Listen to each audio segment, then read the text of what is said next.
Assalamualaikum teman-teman, selamat berjumpa lagi dengan saya Abdurrahman dan masih tetap di channel Abdurrahman ya. Dan masih tetap juga mengupas tentang seputaran asam lambung GERD ansetis psikosomatis. Nah, di season kali ini saya akan mencoba menjelaskan tentang pertanyaan dari teman-teman kita ya, yang sering bertanya tentang, Pak, sekarang itu saya itu sudah merasa sembuh, tetapi kadang ada sensasi sedikit-sedikit katanya gitu, sering nyolek-nyolek.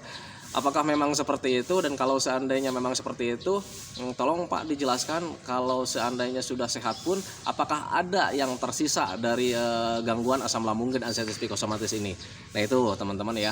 Nah jadi di season kali ini saya akan menceritakan hal seperti itu, tetapi bagi teman-teman yang baru bergabung, kalau seandainya kalian mau bertanya tentang seputaran asam lambung dan ansetis psikosomatis, alangkah baiknya kalian tonton video-video saya yang sebelumnya, karena untuk seputaran asam lambung dan ansetis psikosomatis semuanya itu sudah saya share ya, dari mulai pengalaman saya yang terkena gangguan asam lambung dan ansetis psikosomatis, kemudian macam-macam sensasi yang saya rasakan, kemudian bagaimana cara memahaminya, kemudian bagaimana cara menanganinya dengan mudah tanpa obat, tanpa herbal.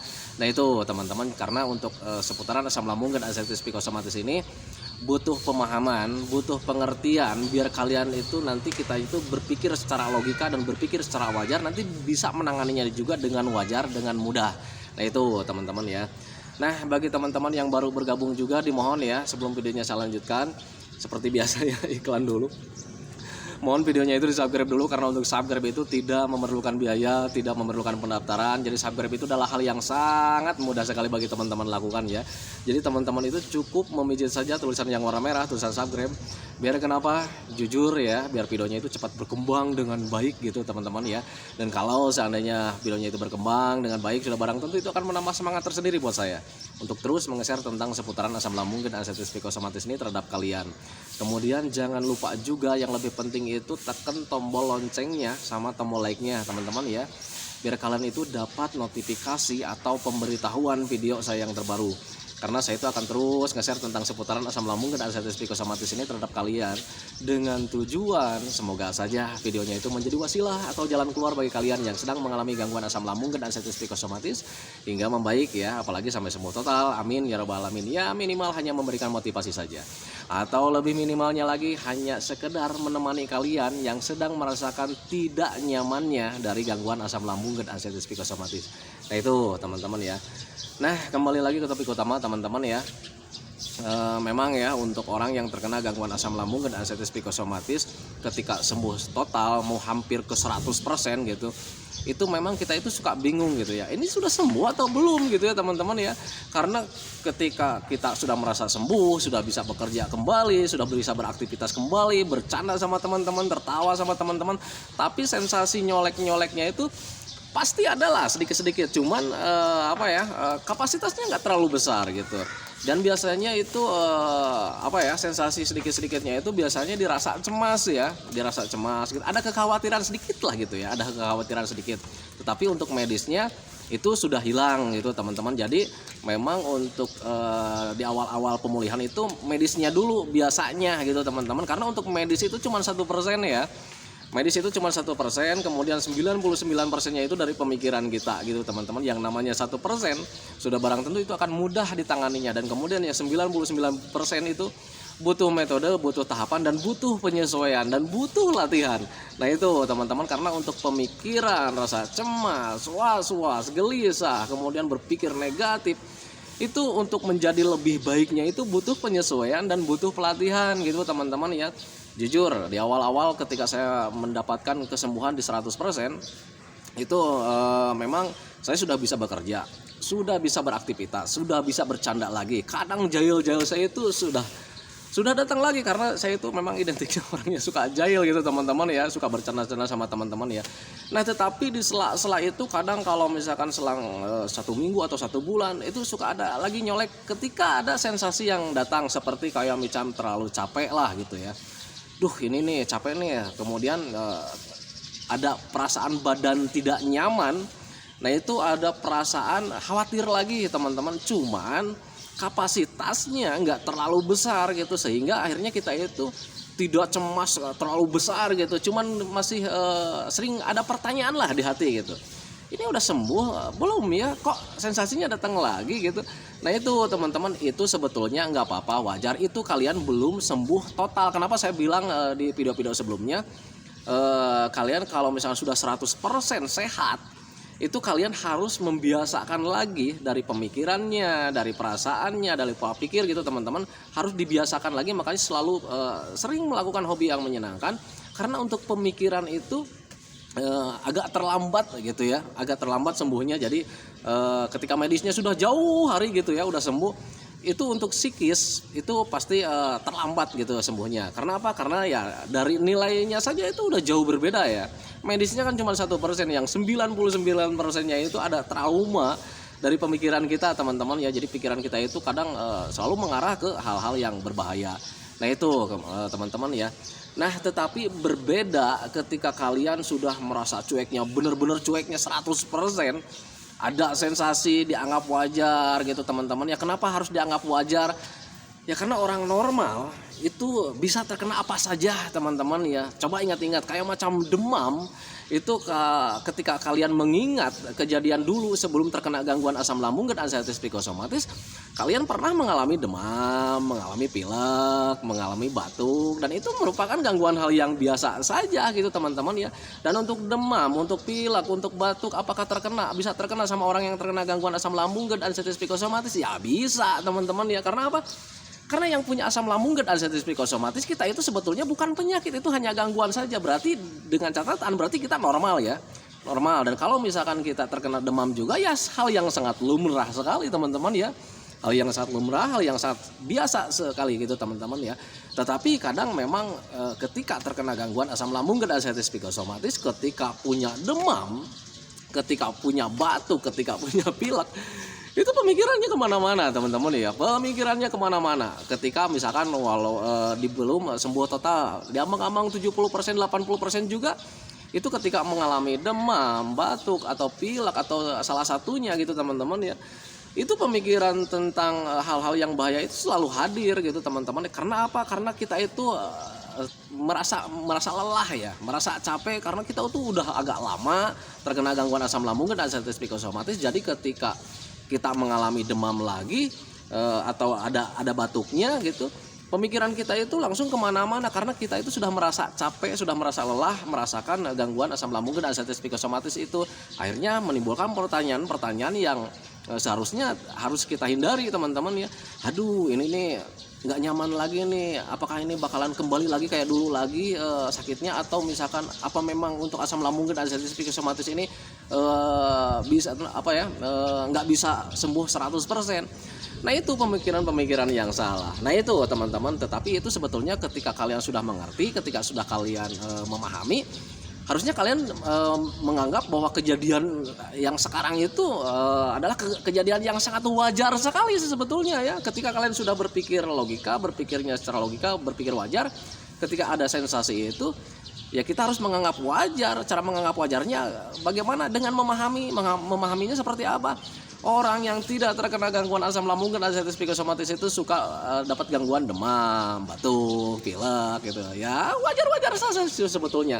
Cuman perbedaannya di sini, ketika kalian sedang terkena gangguan asam lambung dan anxieties psikosomatis, kemudian mendapatkan juga gangguan yang lain kayak macam demam, batuk, pilek misalkan gitu ya, alangkah baiknya kalian itu tidak mengkonsumsi obat-obat warung teman-teman ya. Kenapa seperti itu?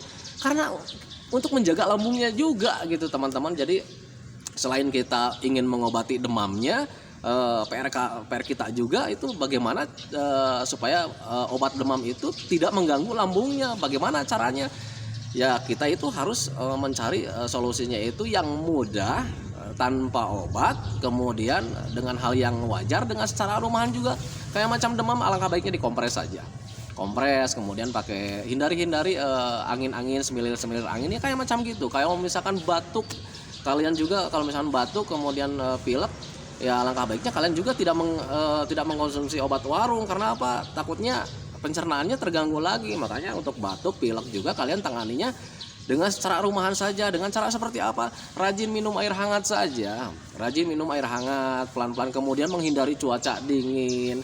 Kemudian menjaga juga jenis makanannya, karena batuk itu juga bisa karena ada iritasi ya. karena ada iritasi dari tenggorokan yang disebabkan oleh asam lambung naik. Nah seperti itu, makanya jaga juga jenis makanannya biar tidak memicu asam lambungnya nggak normal lagi, biar nggak naik lagi. Nah logikanya kan seperti itu. Nah itu teman-teman, jadi hal yang sangat wajar saja gitu teman-teman, jangan dicemaskan. Nah jadi untuk teman-teman yang sering bertanya, Pak apakah sudah 100% juga, apakah sensasi yang ada sensasi yang tersisa gitu dari gangguan asam lambung dan anxieties psikosomatis ini. Kalau seandainya kalian sudah sembuh total, itu tidak ada sama sekali sisanya gitu teman-teman ya. Tetapi kekhawatiran ada, cuman kekhawatiran normal lah gitu ya, kekhawatiran normal. Karena untuk khawatir itu memang kita harus punya juga gitu. Ketika sudah normal harus punya juga rasa kekhawatiran. Bahaya sekali kalau misalkan kita itu 100% menjadi tidak punya rasa kekhawatiran. Bahaya sekali teman-teman. Kenapa seperti itu? Jadi untuk sifat waspada kita itu nggak ada. Tengoklah kalau misalkan kita pergi ke hutan misalkan gitu ya, kemudian ketemu sama harimau, karena kitanya nggak cemas, nggak ada rasa takut gitu, akhirnya kita jalan aja. Ya akhirnya keberanian yang lebih tinggi itu justru akan mencelakai kita teman-teman ya. Nah gitu, makanya bagi teman-teman kalau seandainya kalian masih mempunyai rasa kekhawatiran sedikit aja gitu ya, itu hal yang sangat lumrah sekali teman-teman ya, dan itu harus kalian pelihara itu untuk pertahanan tubuh kalian, untuk pertahanan hidup kalian. Contohlah kalau misalkan orang-orang yang sudah menikah kemudian mempunyai anak yang sudah besar kayak macam saya, itu kalau seandainya dia pulang sekolah itu agak terlambat, memang suka ada khawatir ya, aduh gimana nih, kok anak belum pulang gitu, takutnya ada apa-apa karena dia bawa motor gitu di jalan.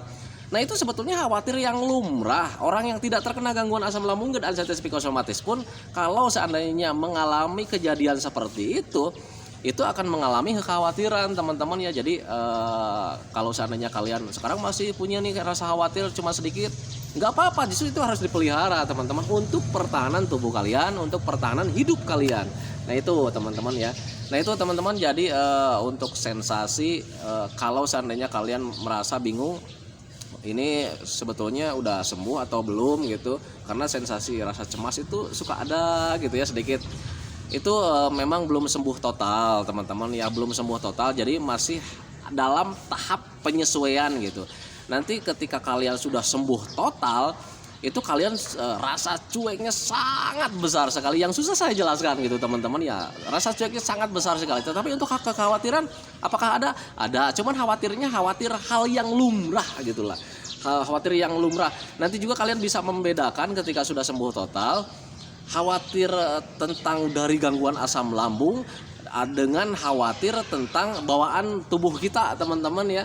Itu nanti kalian bisa membedakan, karena untuk rasa khawatir sekarang itu ketika di ambang 90%, 100% itu masih membingungkan ya, masih membingungkan gitu teman-teman. Jadi ada khawatir, ini khawatir itu dari asam lambung atau khawatir yang memang wajar gitu teman-teman ya. Nah itu jadi ada perbedaan lah gitu. Jadi ada perbedaan, tetapi perbedaan itu sebetulnya membuat kita bingung gitu teman-teman ya. Nah nanti juga khawatir itu akan berkurang sedikit-sedikit kalau seandainya itu dari psikis kita tentang psikosomatis ya, dari anxiety atau kecemasan berlebih itu nanti terkikis sedikit-sedikit menjadi hilang sempurna, dan kemudian rasa khawatir yang normalnya dari tubuh kita atau dari pikiran kita itu akan datang lagi dengan normal gitu teman-teman ya. Nah itu kayak macam khawatir biasalah, khawatir rumahan kayak macam gimana ya. Kalau seandainya susah saya menjelaskan sebetulnya sih ya. Kayak macam saya pribadi nih, saya sekali lagi contoh ya, saya macam pribadi kalau seandainya anak belum pulang, kalau misalkan udah maghrib nih belum pulang sekolahnya nih, itu ada rasa kekhawatiran. Soalnya kan dia bawa motor, takutnya itu ya, karena zaman sekarang itu orang pada nekat ya, takutnya itu ya kena jambret lah, kena rampok lah gitu. Kemudian ada apa-apa di jalan gitu, entah itu kecelakaan atau itu rasa khawatir yang lumrah sih sebetulnya gitu. Berbeda dengan khawatir yang tentang gangguan asam lambung dan anxieties psikosomatis, cemasnya itu ya sungguh dahsyat juga sih sebetulnya. Nah itu teman-teman ya. Itu jadi memang untuk khawatir itu memang agak terbelakang lah membaiknya gitu, beda dengan medis gitu teman-teman. Jadi bagi teman-teman, kalau seandainya sekarang masih bingung, nggak usah bingung, lanjutkan saja gitu teman-teman. Jangan kalian mencari-cari ini gimana nih, janganlah. Kalau seandainya kalau misalnya ada pertanyaan seperti itu, sebetulnya saya juga sudah memprediksi sendiri ya, sebetulnya orang itu sudah sembuh sih sebetulnya ya, cuman untuk tinggal penyesuaiannya saja gitu teman-teman ya. Nah, penyesuaiannya itu seperti apa? Tetap ya, untuk pengalaman pribadi saya juga seperti itu ya, tetap untuk melakukan hobi-hobi yang menyenangkan. Lakukan hobi yang menyenangkan lah gitu ya.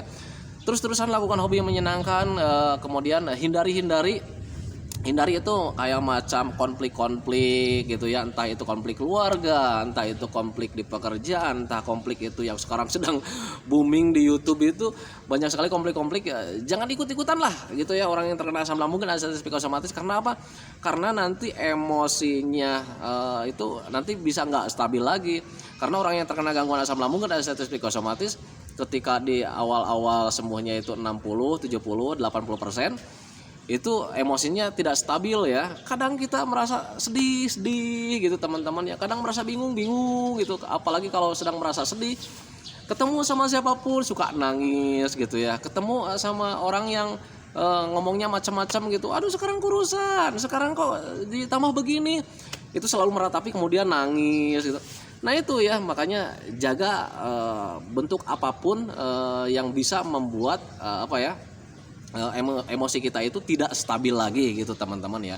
Nah itu dulu juga saya mencoba menghindari konflik-konflik tentang keluarga, kemudian jadi belajar masa bodoh lah gitu ya teman-teman ya.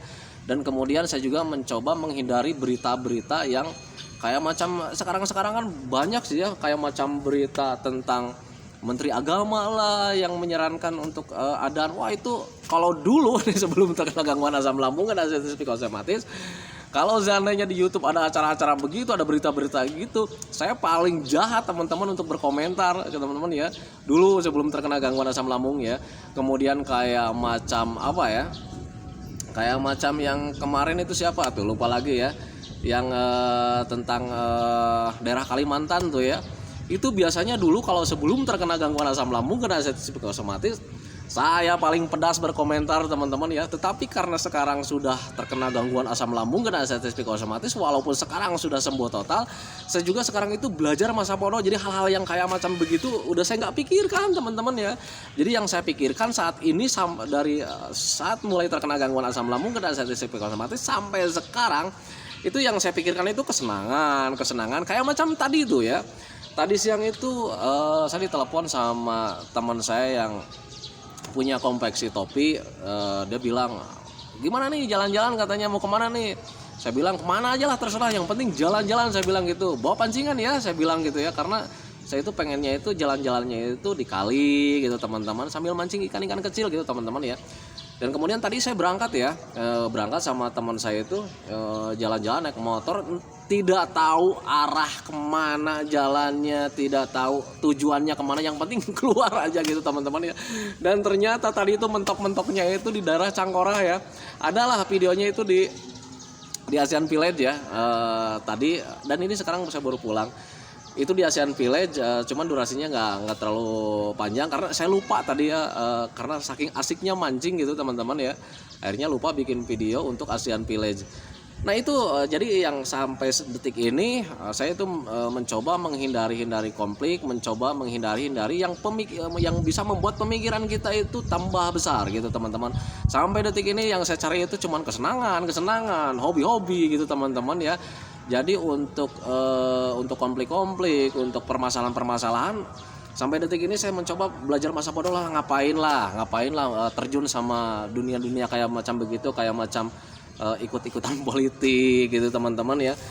Jadi saya mencoba hindari saja biar sayanya itu tetap nyaman gitu. Dan semoga saja teman juga bisa mencontoh seperti itu ya, biar untuk psikisnya itu bisa kembali lagi normal kayak dulu lagi. Karena untuk perbaikan psikis kita itu memang diawalinya dari hobi yang menyenangkan, kemudian terlatih sedikit-sedikitnya, akhirnya rasa pemikiran tentang negatif, pemikiran tentang arah bahaya itu ya terlupakan dengan sendirinya. Kemudian lahirnya itu menjadi keinginan gitu teman-teman ya, yang tadinya berpikir tentang penyakit, nah sekarang itu berpikirnya itu menjadi berpikir tentang keinginan gitu. besok nih mau kemana nih gitu ya, kemudian nanti mau ngapain nih gitu ya, hobi apa lagi nih, itu yang saya rasakan gitu teman-teman ya. Jadi pahamilah ke sana gitu teman-teman ya. Nah itu teman-teman videonya dari saya. Semoga saja videonya itu menjadi wasilah buat kalian. Semoga saja videonya itu menjadi bermanfaat buat kalian. Semoga saja videonya itu menjadi pengertian buat kalian. Biar kalian itu nanti berpikir secara logika, berpikir secara wajar bahwa gangguan asam lambung dan anxiety psikosomatis ini toh tidak berbahaya, karena memang tidak berbahaya ya. Nah itu teman-teman, dan bisa ditangani dengan mudah tanpa obat, tanpa herbal. Tetapi kalau misalkan pas ini cocok pakai herbal, kalau misalnya kalian cocok pakai herbal, lanjutkan saja ya. Jangan mentang-mentang kalian nonton video saya karena saya itu mengobatinya itu tanpa herbal. Kemudian ketika kalian nonton, waduh gimana nih, saya udah cocok di herbal, tapi karena di video ini tidak ada herbal, jadi saya pengen ninggalin. Alangkah bodohnya kalau misalkan teman-teman itu dapat pengobatan, kemudian sudah cocok, kemudian ditinggalkan gitu. Nah tetapi di channel saya itu menyarankan tidak memakai obat, karena kalau misalkan kalian tidak cocok gitu teman-teman ya, untuk pengobatan sih sebetulnya bebas ya, bebas. Apapun yang membuat kalian itu membuat kalian membaik, lakukan saja gitu teman-teman ya gitu. Tetapi kalau di kasus saya waktu itu, karena saya benar-benar parah, nggak bisa bangun, makan aja sering muntah waktu itu ya, kemudian esopagusnya itu sakit banget gitu teman-teman ya. Jadi ketika melangkah kayak macam begini itu kayak macam ketarik gitu ya, dan berarti itu waktu itu saya tahu kondisi saya. Nah makanya untuk memelihara lambung saya, kemudian esopagusnya juga, saya mencoba menjaga asupannya gitu teman-teman ya. Baik itu obat dokter, baik itu obat herbal, saya menjaga. Saya hanya menggunakan metode saja. Dan kemudian bagi teman-teman yang sembuh dengan metode saya, alhamdulillah, karena sekarang juga sudah banyak sekali teman-teman ya, alhamdulillah sekali. Dan bagi yang teman-teman yang sudah sembuh, tolong bantu tolong bantu jawab pertanyaan-pertanyaan dari teman-teman, karena memang banyak sekali sekarang yang sudah terkena gangguan asam lambung dan anxiety psikosomatis. Semoga saja mereka itu nggak lama kayak macam saya ya. Makanya bagi teman-teman yang sekarang baru bergabung, kemudian baru saja seandainya masih belum lama mendapatkan asam lambung, cepat-cepat pahami ya. Cepat-cepat kalian harus mengerti tentang asam ini, biar kalian itu tidak kayak macam saya agak lama juga. Nah itu teman-teman ya. Nah itu teman-teman ya, semoga saja videonya itu bermanfaat. Kemudian saya doakan teman-teman itu cepat kembali lagi kayak dulu lagi. Sehat kalian gitu kembali lagi kayak dulu lagi. Karena kesehatan kalian kayak dulu lagi itu sifat kalian, emosi kalian, keinginan kalian yang kayak dulu lagi itu sangat dirindukan sekali. Saya yakin seperti itu. Dan doakan saya juga agar saya itu tetap sehat, tetap ceria, tetap kuat, kemudian agar masih bisa tetap menemani kalian gitu teman-teman ya. Nah itu, saya hentikan videonya teman-teman ya. Assalamualaikum warahmatullahi wabarakatuh.